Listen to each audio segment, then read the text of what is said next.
So, question, why do we send people to prison and what happens to them when they get there? While books have been written about the objectives of imprisonment, most people have, understandably, I think, a more limited understanding of imprisonment. Namely, the more offenders that are locked up for the longest possible length of time, the safer the rest of us will be. This appears to be self-evident. Most of us have been a victim of crime at some point in our lives. So we may have little appetite for a rational discussion of the causes of crime or the objectives of imprisonment. We just want the offender punished. So many people may have little time for do-gooders or the usual left-wing brigade who might point out the limitations or contradictions of such an understanding. So here I want to reflect on and question some of the conventional thinking around imprisonment from my own experience. I cannot claim that my reflections are in any way original. I've no doubt that you will have heard them before, perhaps often before, but I raise them again in the context of my experience. And since you will have some very excellent speakers during the next 2 days, and you can't expect every talk to be great, that eases my conscience. As John said, I started working with young homeless people, many of whom have an addiction problem, a long time ago when I was a young, handsome man with black hair. And time has taken its toll on some of those characteristics. Hopefully not all. Most of the young people I work with have spent some time in prison. Some of them have been there many times. I maintain contact with them by regularly visiting the prisons, a contact which is much appreciated by them. They have challenged me in so many ways. Indeed, I would say that they have totally and radically changed me. They have challenged my attitudes, my values, and my understanding of what's happening in society. So these are my own personal reflections on those challenges. While the detection rates for some categories of crime, such as murder, are high, most of us are not going around worrying about being murdered. Our worries are having our houses burgled or being assaulted and robbed while walking home some evening. And the conviction rate for burglaries is less than 10%. And for other street crime, perhaps 35%. Of those who have been detected, most are on bail. Many have served their sentence and have been released, which suggests that most offenders are in reality walking around amongst us. We pass them every day on our streets, but they are mostly unknown to us. Unless we want to spend vast amounts of money on our prison system, thereby reducing the amount we spend on education, health and social services, as the US seems happy to do, we can only ever lock up a very small minority of offenders. Indeed, even as more and more offenders end up behind bars, our fear of crime may still continue to increase, often fueled by some media who make profits from the fear of crime, and some politicians who see votes in their promises to make the streets safer. Despite increasing numbers of people being incarcerated, selling burglar alarms is a growing industry. Gated communities continue to increase, and many people fear leaving their homes at night time. So our sense of security has little or nothing to do with the number of people behind bars. Indeed, research suggests that a large increase in the numbers being sent to prison produces only a small decrease in the actual level of crime. Again, the consequences of the crimes committed by burglars and robbers, while they can often distress and even traumatize the victim, pale when placed alongside the consequences for all of us of crimes such as tax evasion, flouting of environmental laws, corruption in the planning process, breaching company legislation and other white-collar crime. We are all victims of such crime through increased taxes, reduced services, increased unemployment, a lower quality of life and restricted life opportunities. But these crimes don't generate the same anger or fear amongst the public or media as those crimes where the victim is more clearly identifiable. We often draw a sharp distinction between the offender, them, and the victim, us. However, this tends to ignore the fact that we are all actually both victims and offenders. Speeding, which is a crime most of us have probably committed, myself of course excluded in case I say anything that may be written down and used as evidence against me. Speeding is a major cause of death and injury on our roads. Yet our attitude to such crimes, which we are more likely to commit, is very different to our attitude to crimes which they are more likely to commit, such as joyriding, which causes far less injury and death on our roads. So why do we send people to prison? The stated objectives of imprisonment are also just as confused and confusing as our own attitudes to prisons and offenders. First and most obvious aim of imprisonment is to punish the offender. However, while the theory states that offenders go to prison as punishment, not for punishment, the distinction is generally lost on most people who believe and hope that the experience in prison is one of great hardship. Media reports of flat-screen televisions and PlayStations to pass away the hours fuel a belief that prison has lost its way and just isn't working. A very high recidivist rate confirms this belief and further fuels the demand for harsher conditions.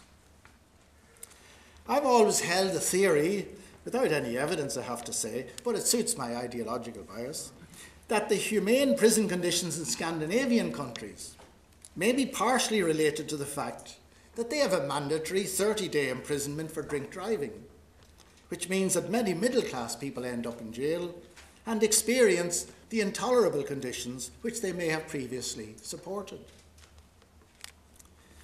While imprisonment is certainly a punishment for some of those who go there, the punishment is proportional to the loss which they experience.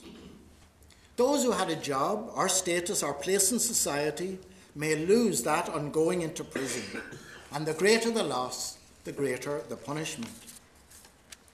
The reality is that for the majority of people who go to prison in Ireland have little or nothing to lose.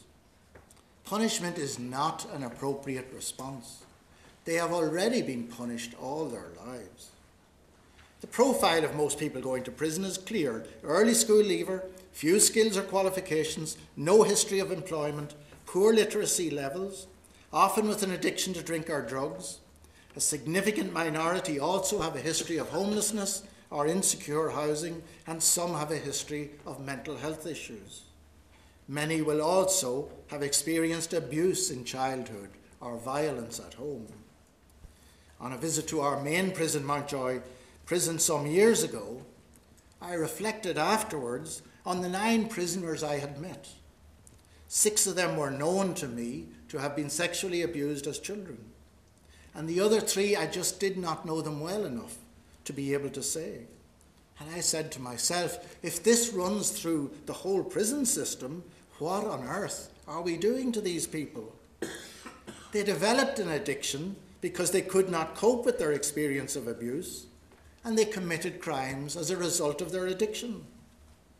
They were victims then, and we victimized them again by sending them to prison, instead of trying to help them deal with the effects of that abuse.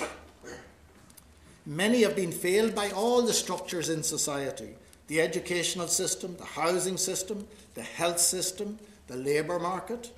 Some will also have been failed by the childcare system.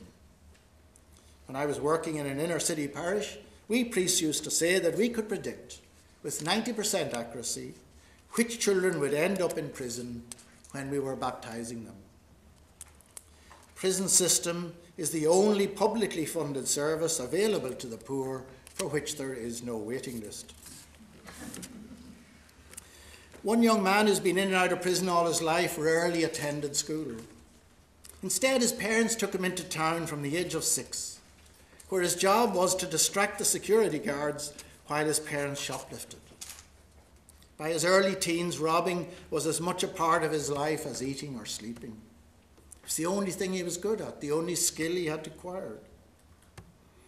I have visited in prison 3 generations of the same family on the same day. Many of you have your own stories that you could tell. Another young man I know who had been homeless most of his life finally got a little apartment of his own. His child who had been in care returned to live with him. A few weeks later, he received a 3-month prison sentence for some offence he had committed many months earlier while homeless.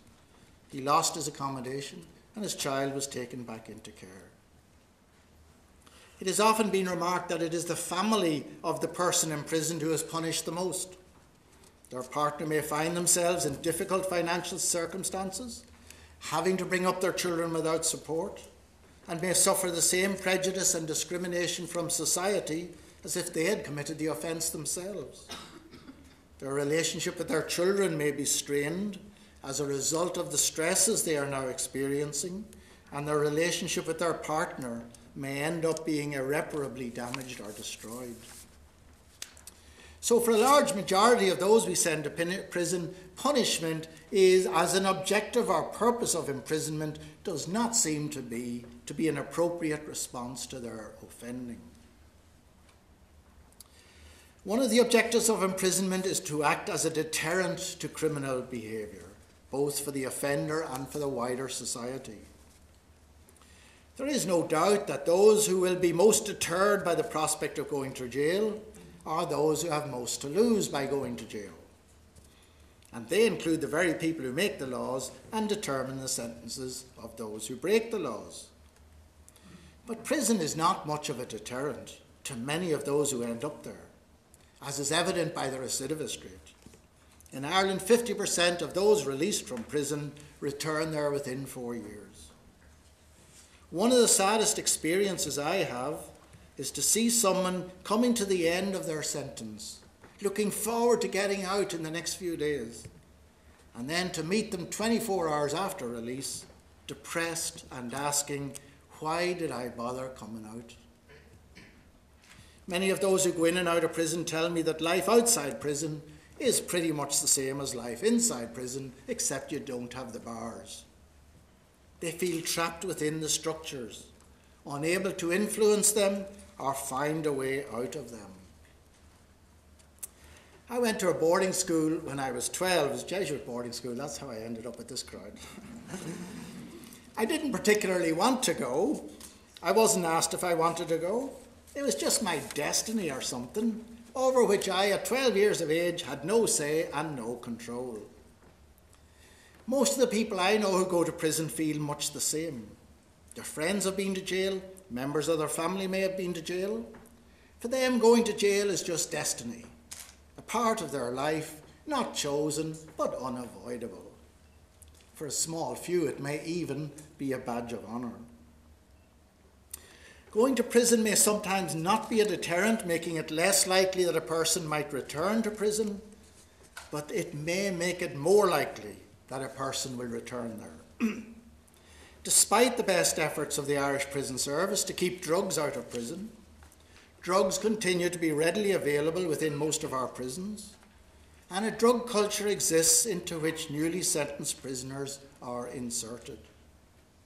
Despite the often excellent education and training services available within some of our prisons, and an excellent and innovative community return programme, all of which, however, have an inadequate number of places for the number of prisoners, most prisoners have little constructive activity during most of their days in prison.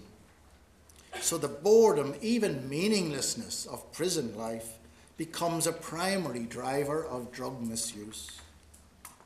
Furthermore, the now official but unstated policy in Ireland of doubling up cells in contravention of the European prison rules makes it impossible for someone to remain drug-free if they're sharing a cell with an active drug user. I personally know about 40 young people who never touched a drug prior to going to jail and came out addicted to heroin. They will almost certainly return to jail as a direct result of their prison experience. There's also a lot of violence within prison. Assaults on prisoners by other prisoners have become a regular feature of prison life. The Irish Prison Service Annual Report 2010 recorded that there were 1,014 incidents of violence among prisoners during the year, but added that this included very minor incidents. Interestingly, no information about the incidents of inter-prisoner violence is provided in the annual report for 2011. Nor is any figure given for assaults on prison officers, but these do of course occur, and anecdotal evidence suggests they are increasing. One prison officer to whom I was talking casually when visiting one of our prisons recently remarked that he had been working in the service for 20 years, and for the first time in his career, he no longer felt safe coming into work. Many of the serious assaults on prisoners by other prisoners involve striping a prisoner's face with a blade, leaving a permanent scar which may run down the whole side of the face. Apart from the actual recorded incidents of violence, there is considerable bullying and intimidation of prisoners within our prisons. This is also a very prevalent and very worrying feature of life within St. Patrick's Institution for young offenders. Huge pressure is placed on vulnerable prisoners to bring back drugs when attending court or hospital. One young man only a few weeks ago was returning to prison, being unlawfully at large, having been given TR and failed to sign on. But he said he couldn't go back until his payday, until he got his dole money, because he was under enormous pressure to bring drugs back into the prison, and if he didn't, he would get striped. Gang feuds outside prison continue within prison. Scores are settled. Some people going into prison align themselves with one or other of the criminal gangs within prison for their own protection. But on release, they cannot then dissociate themselves from the gang. The fear of assault has resulted in a significant number of prisoners requesting to be placed in isolation from others. In November 2011, there were 364 prisoners, that is about 8% of the prison population, on extended lockup, most of them on 23-hour lockup, and worryingly 44 of them were young people under 21 years of age. One prisoner well known to me completed 4 years in 23-hour lockup and is now seriously damaged emotionally and psychologically. In one prison there were colour codes. Red prisoners were not allowed out of the cell at the same time as yellow prisoners, but they could mix with blue prisoners, while blue prisoners were not allowed to mix with green prisoners, but could mix with yellow prisoners. The proposed construction of a prison capable of accommodating 2,200 prisoners and the planned expansion of Irish prisons to accommodate up to 1,000 prisoners only increases the potential for violence. The larger the prison, the more difficult it is to manage potential violence. So going to prison is for many people not a deterrent to further criminal activity on release, but may make their future involvement in crime more likely. One of the objectives of imprisonment is rehabilitation. Rehabilitation ought to be at the central objective of the prison system, but for the most part, rehabilitation of prisoners is often little more than an add-on to the system in as far as limited resources allow. While the education and training services within Irish prisons is of a very high standard, with very committed teachers and staff, they can only cater for a small minority of prisoners at any one time. Most prisoners, most of their time, walk around the yard, play snooker, or just lie on their cell beds. Given the profile of the majority of prisoners, a prison sentence is an ideal opportunity to increase the training and educational achievements of people who have achieved very little in life. However, even if rehabilitation were to be the central priority of the prison service, rehabilitation in prison doesn't work.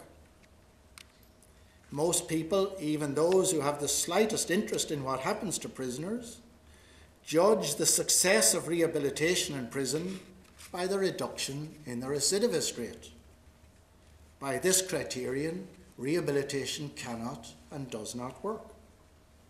It is likely that a substantial investment in education and training opportunities within prison will lead to a very small reduction in recidivism, as some individuals will use the skills learnt to find employment and change their life around. But the recidivist rate is primarily determined by what happens outside prison, not what happens inside prison. No matter how much education and skills training we give to people, if we send them out of prison into the same chaotic conditions from which they came, to the same deprived communities with limited opportunities, to communities where drugs are readily available, out to homelessness or insecure housing, then we cannot realistically expect people to turn their lives around. This is not to say that rehabilitation should not be the central priority of the prison service. To judge the value of our investment in rehabilitation by the reduction in the recidivist rate is to value that investment by its effects on us, the extent to which we become safer. But the value of rehabilitation is in its effects on the offender.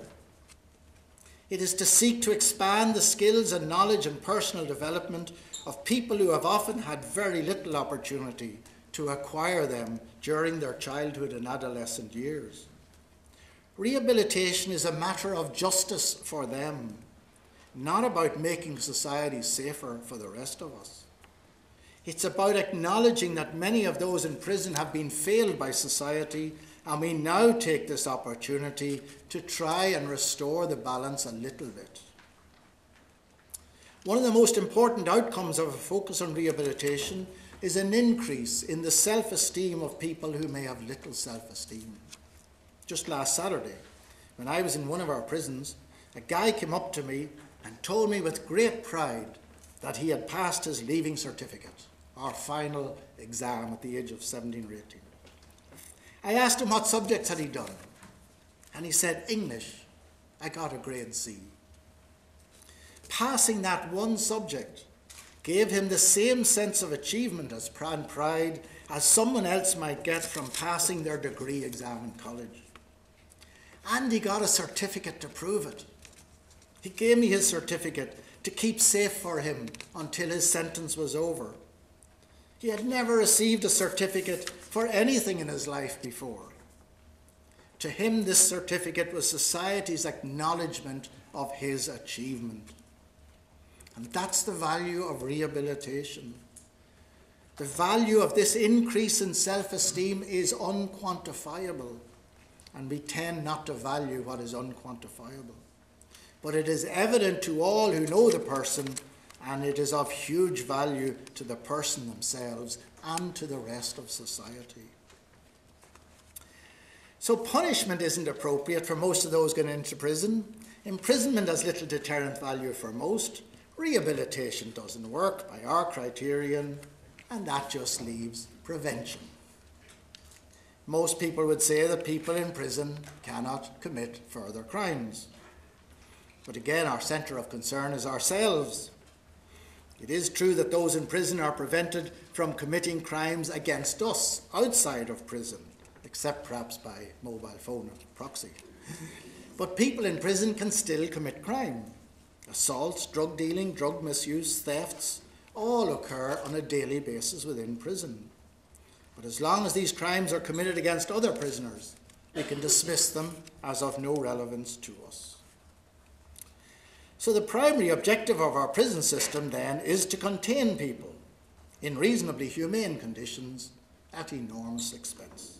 The average cost of keeping a person in prison in Ireland in 2011 was €65,359. A substantial decrease on the cost of almost 100,000 some years ago. This decrease in average cost results from, and I quote from the prison service, reduced expenditure and an increase in the provision of bed capacity, which is prison service speak for cuts in services and overcrowding. Of 12,990 persons sentenced to imprisonment in 2011, over 8,000 were sentenced to less than 3 months. While those serving less than 3 months represent only 1.2% of the prison population on any one day, nevertheless it imposes a huge administrative and financial burden on an already overburdened and underfunded system. A vital key to reducing the numbers going to prison, and particularly those going for shorter sentences, is the judiciary. Most of the judiciary have seldom or never been in prison, have no idea of the reality of the conditions in prison, and yet they are the gateway into prison. Imprisonment is meant to be a penalty of last resort, yet a few judges use it to teach someone a lesson, or to give someone a taste of prison, or to send a message to the wider community, which is totally inappropriate use of a very expensive resource. The judiciary rightly defend their independence, but this sense of independence can also make it very difficult to challenge or change attitudes. We could legislate that all sentences less than 6 months be substituted by an alternative to imprisonment, but those same few judges will then start giving sentences of 7 months. However, in fairness to the judiciary, sometimes the reason why they do not use alternatives to prison more often is that they may have no confidence in them, often because they are under-resourced and therefore less effective. In my view, at the centre of any reform of the penal system must be restorative justice. Restorative justice has the potential to change attitudes of both the offenders and the victims. Often offenders have little appreciation of the effect of their crime on the victim. A young lad on a night out with his mates decided to rob a car and drive around town for a while. The car crashed and was a total write-off. The young lad was arrested. He was asked, did he not think of the person who owned the car and how they would be affected by its loss when he was robbing it? Sure, he replied, the insurance will buy them another car, so it's no big deal. The young lad was brought to court, and both the victim and the car thief agreed to meet face to face. The car owner explained that she was not covered by insurance for theft, so she couldn't replace the car. She needed the car to go to work. As the nearest bus stop was 30 minutes walk away, and she had a physical disability and couldn't walk that far, she had to give up her job. She now lives on disability allowance, is confined to her home, and is depressed and lonely. The young lad was lost for words. He had never thought of the consequences for her. It was a real eye-opener for him. A person who commits a crime does so not out of freedom, but out of a lack of freedom. If I rob or assault you, I reveal in myself a lack of awareness and sensitivity to the impact of my crime on you. This lack or defect limits my freedom to act differently towards you. Restorative justice can help to expand the freedom of the offender by increasing their awareness and sensitivity. Restorative justice can also sometimes challenge the victim. One businessman whose offices had been burgled agreed to meet the offender. The offender had the opportunity to explain what had led him to commit this crime, along with many others that he had previously committed. At the end of the session, the businessman offered the offender a job. Restorative justice gives the victim a sense of being involved in the justice process. It is also, and most importantly for our politicians, much cheaper. Every institution, every project is being analysed in depth to ensure that society is getting value for its money. We have one project, receives $70,000 each year from the state to provide accommodation for up to 30 people a year who are leaving prison. This requires form filling and financial returns on a monthly basis to ensure that the funding is being wisely and appropriately used. But the prison system as we have it today is, by any rational criterion, an enormous waste of money. For the majority of prisoners, it achieves none of its objectives and for society who sees imprisonment as indispensable for making society safer, it is often counterproductive. And so we're back to where I began.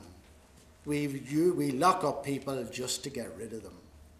What happens to them when they are behind walls? We simply don't care. Even though we know, regretfully, that they will have to return to the community one day. It is in society's own interest to ensure they return to the community less alienated and better skilled and educated. It is patently obvious that what we are doing with our prisons just isn't working, but we don't seem to have much interest or will in changing it. Thank you very much.